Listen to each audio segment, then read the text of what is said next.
Hi guys, welcome back on Tech Aid. We are providing you practical solutions to your problems, whether it's a simple hack or a step-by-step guide. We have got you covered. In this video, I will gonna show you that how to connect CapCut to TikTok. First of all, you can open the CapCut application. I can already open the app. After opening the app, you can now tap on New Project, and here you can select a video or photo. Here I can select this video.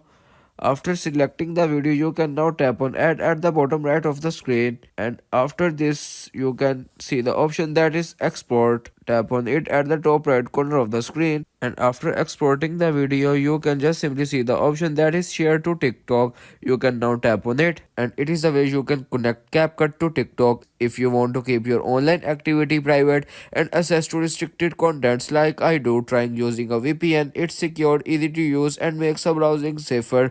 The link to buy is in the description below. Now continue the video. If this tutorial helped, don't forget to like the video and subscribe for more practical solutions. Got questions or need extra help, drop a comment below and we will be happy to assist. See you in the next one. Thanks for watching.